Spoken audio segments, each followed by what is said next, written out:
प्यारे विद्यार्थियों, आज हम संस्कृति विषय के अंतर्गत ये जो आपका अध्याय चल रहा है संस्कृति सामाजिक मानव शास्त्र प्रश्न पत्र के अंतर्गत इसमें हम संस्कृति के प्रकार की चर्चा करेंगे। मैं Manisha Udawat, associate professor sociology, MLV government college Bhilwara. तो चलते हैं, हम आज संस्कृति के प्रकार की बात करते हैं। फर्स्ट ईयर में जब आप थे, आप लोगों ने ऑकबर्न और निमकोफ का नाम सुना होगा। उन्होंने एक सिद्धांत दिया था, सांस्कृतिक विलंबन का सिद्धांत, थ्योरी ऑफ सोशल चेंज के अंतर्गत। तो थ्योरी ऑफ कल्चरल लेग, सांस्कृतिक विलंबन का सिद्धांत, और हम उसको पढ़ते हैं सामाजिक परिवर्तन के सिद्धांत के अंतर्गत। इसमें ऑकबर्न और निमकोफ ने दो प्रकार की संस्कृति की चर्चा की थी, भौतिक संस्कृति और अभौतिक संस्कृति, मटेरियल कल्चर और नॉन मटेरियल कल्चर।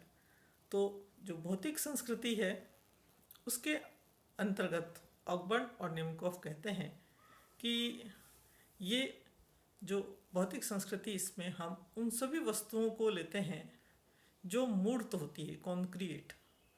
मूर्त यानी जिसको मनुष्य या मतलब हम देख सकते हैं, छू सकते हैं, माप सकते हैं, तोल सकते हैं, जिसका रंग होता है, रूप होता है, आकार होता है, और उसको हम किसी को बता भी सकते हैं।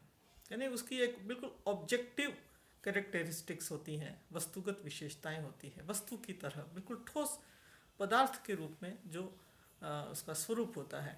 तो इस तरह की जो संस्कृति है, यानी मनुष्य का जो कुछ भी मटेरियल से बना हुआ क्रिएशन है, मानव ने जो कुछ भी क्रिएट किया है, जो कुछ बनाया है, उसमें जो कुछ भी पदार्थ से बना है, इस प्रकृति के पंचभूतों से मिलकर के जो कुछ भी रॉ मटेरियल, कच्चा माल हमें प्रकृति से मिलता है, उसको अपने अनुसार स्वरूप देकर के मनुष्य ने जो कुछ भी निर्माण किया है, सृजन किया है, तो वो वस्तु रूप में जो कुछ भी है वो भौतिक संस्कृति के अंतर्गत आता है।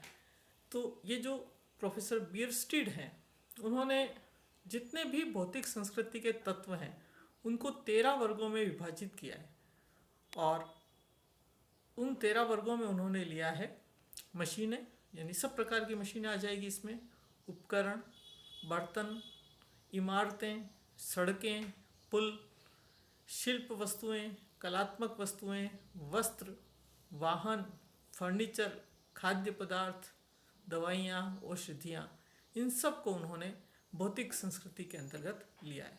तो जो भी वस्तुएं हम इस्तेमाल करते हैं अपने दैनिक जीवन में, वो सारी भौतिक संस्कृति के अंतर्गत आती है। ये जो मनुष्य का क्रिएशन है, सृजन है, ये भौतिक संस्कृति से संबंधित है। और समाज की दृष्टि से अगर हम देखें तो वर्तमान समय में जो हम जिस जटिल समाजों में हम लोग रह रहे हैं, जिसको हम कहते हैं बहुत विकसित समाज, सभ्यता के विकास के उच्चतम स्तर पर हम लोग अपने आप को मानते हैं, तो एक उन्नत सभ्यता के अंतर्गत हम देखते हैं कि भौतिक संस्कृति का विकास बहुत ज़्यादा हम देख पाते हैं। तो वस्तुएं भी बहुत अधिक हमें बनी हुई दिखाई देती है।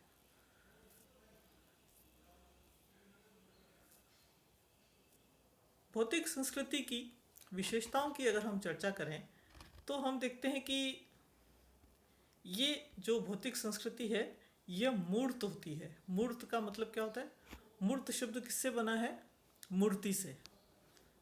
थोड़ा सा अगर हम थोड़ा अलग से अर्थ इसका देखें तो मूर्ति की विशेषता क्या होती है? मूर्ति किसकी होती है? ज़्यादातर ईश्वर की, जिसकी हम पूजा वगैरह करते हैं। तो आपने देखा होगा कि ईश्वर के दो रूप हम मानते हैं, एक तो सगुण रूप और एक निर्गुण रूप, एक तो निराकार और एक साकार। तो निराकार में हम मानते हैं कि भाई ईश्वर है, लेकिन वो हमें दिखाई नहीं देता है, उसे हम अनुभव कर सकते हैं, लेकिन हम उसका कोई रूप, रंग, आकार, प्रकार दिखा नहीं सकते। लेकिन जो साकार है वो क्या करते हैं? वो मूर्ति के रूप में रखते हैं। तो जब हम मंदिर में वगैरह कहीं पर भी मूर्ति देखते हैं तो वो क्या है, एक बिल्कुल साक्षात हमें लगता है कि ये पत्थर की मूर्ति या सोने धातु की मूर्ति जो भी है, वो मूर्त हमारे सामने भगवान के रूप में बैठी हुई। तो मूर्त का मतलब जो हम लेते हैं, ये शब्द वहीं से आया है और इसका अर्थ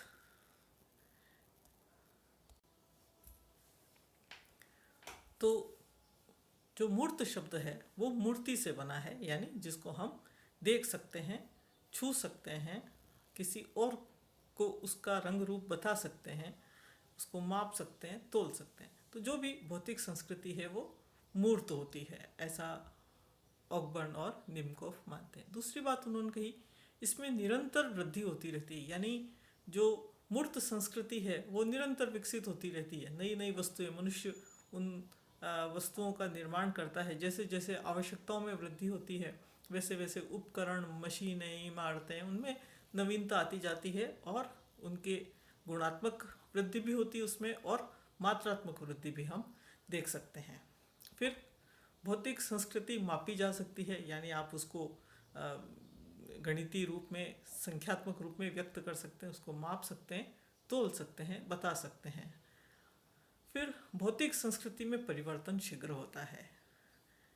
अब ये बात थोड़ी सी आप समझ लेने की है। जब मैंने शुरू में आपको कहा था कि ऑकबर्न और निमकोफ ने जो सांस्कृतिक विलंबन का सिद्धांत दिया था, थ्योरी ऑफ कल्चरल लेक, तो उसमें भी उन्होंने यही कहा था कि दो प्रकार की संस्कृति है, भौतिक संस्कृति और अभौतिक संस्कृति।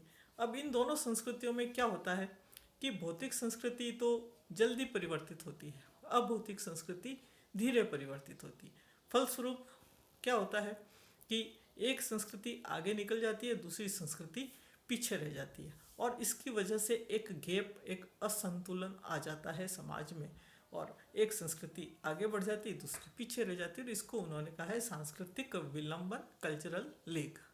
तो भौतिक संस्कृति में परिवर्तन शीघ्र होता है। मनुष्य की प्रवृत्ति है कि वो वस्तुओं को जल्दी बदलता है, लेकिन विचारों को जल्दी से नहीं बदल पाता है। तो भौतिक संस्कृति ये भी विशेषता है कि इसमें परिवर्तन शीघ्र होता है। फिर जो भी भौतिक वस्तुएं होती है उनका हम उपयोगिता के आधार पर मूल्यांकन करते हैं, और इसी के आधार पर उसमें निरंतर परिवर्तन भी आता रहता है। तो जो वस्तु उपयोगी है वो हमें महत्वपूर्ण लगती है, उसका मूल्य अधिक होता है। कम उपयोगी है तो उसका मूल्य कम हो जाता है। भौतिक संस्कृति में बिना परिवर्तन किए इसे ग्रहण नहीं किया जा सकता। तो इस तरह से हम भौतिक संस्कृति की विशेषताओं को देख सकते हैं।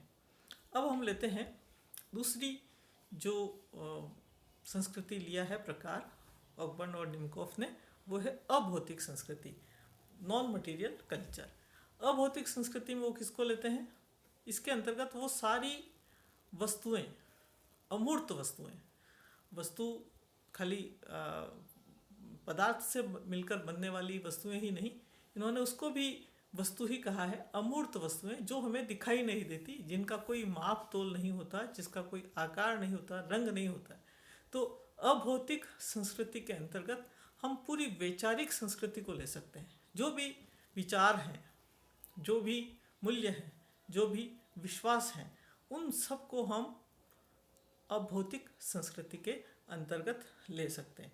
बीरस्टीड ने अभौतिक संस्कृति के भी प्रकार बताए हैं। वो कहते हैं कि जो भी वैज्ञानिक सत्य है, यानी जो सिद्धांत हैं, वो हमारी अभौतिक संस्कृति के अंतर्गत आएंगे। जो धार्मिक विश्वास हैं वो अभौतिक संस्कृति का हिस्सा हैं।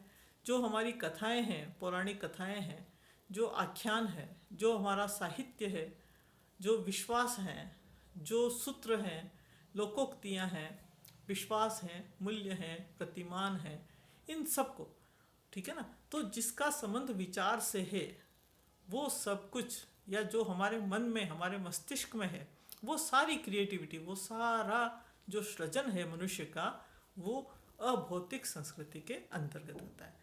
अभौतिक संस्कृति की विशेषताएं अगर हम देखें तो हम कह सकते हैं बिल्कुल भौतिक संस्कृति के विपरीत अभौतिक संस्कृति अमूर्त होती है, ठीक है, दिखाई नहीं देती। इसकी माप करना कठिन है। फिर अभौतिक संस्कृति जटिल होती है और इसकी उपयोगिता और इसके लाभ का मूल्यांकन करना भी बहुत मुश्किल है। इसमें परिवर्तन धीमी गति से आता है और बहुत थोड़ा थोड़ा परिवर्तन आता है। और ये जो अभौतिक संस्कृति है ये मनुष्य के आध्यात्मिक और आंतरिक जीवन से संबंधित होती है। तो इस प्रकार से हम भौतिक और अभौतिक संस्कृति के रूप में संस्कृति के दो प्रकार देख सकते हैं, उनकी विशेषताएं और उनके उदाहरण हम देख सकते हैं।